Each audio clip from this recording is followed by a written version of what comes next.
Поздравявам ви, приятели! Поздравявам ви с Рождеството Христово!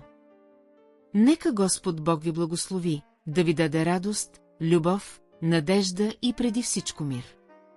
Приближаваме се към 2026 година от Рождеството на Христос. 26-та година на третото хилядолетие. Ако вярваме на всички тези години от времето, когато се е родил Божият син, тогава става ясно, че на човечеството е даден от Бога последен малък отрязък от време. С раждането на Спасителя времената на човешката история започнаха да отброяват последните часове. Всъщност, Бог дава на хората на тази планета последно време, последен шанс за спасение. И вече разбрахме, че Бог е взел толкова велико решение, сам да се роди в плът, да стане човек и да отиде на смърт. Защо се роди Божият син, за да умре и да донесе благодат? Защото той се роди за смъртта, за края на проклятието. Затова Коледа е край на проклятието за мнозина и начало на живот. Но за много хора, които не пожелаха да приемат Божия син, това означава край. За кого се роди Христос Спасителят? Още от времето, когато първите хора преживяха семейна трагедия, брат уби брат. От тогава злото на земята се разпространи глобално.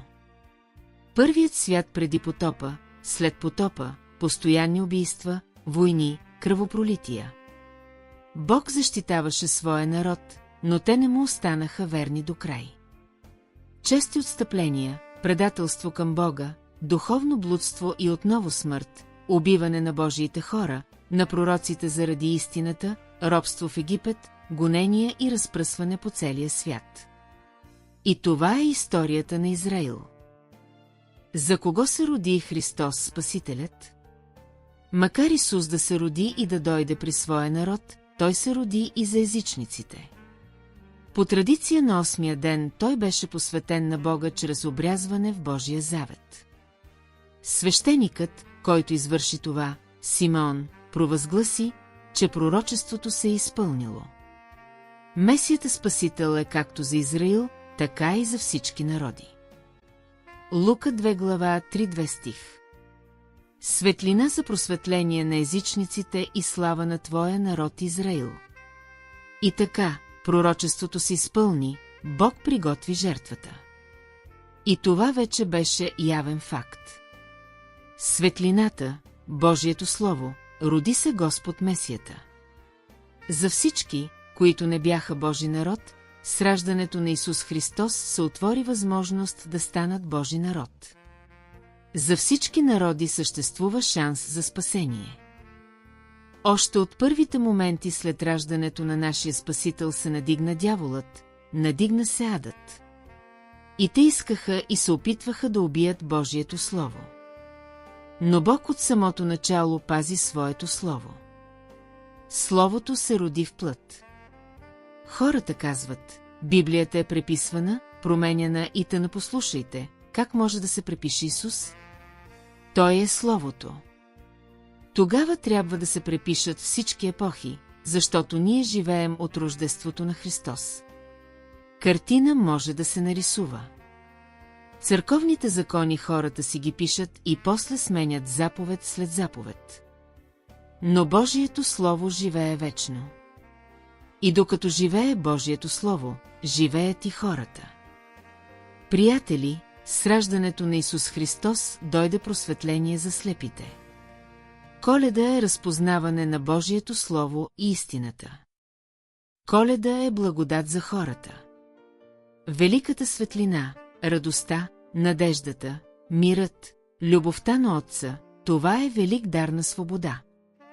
Цялата тази благодат действа, когато човек признае Бога и своята греховност.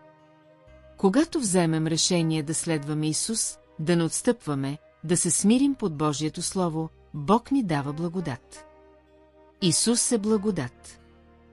Божието Слово казва, че Бог се противи на горделивите, а на смирените дава благодат. С други думи, това е незаслужена награда. Това е Божи дар, милост и благодат от Бога.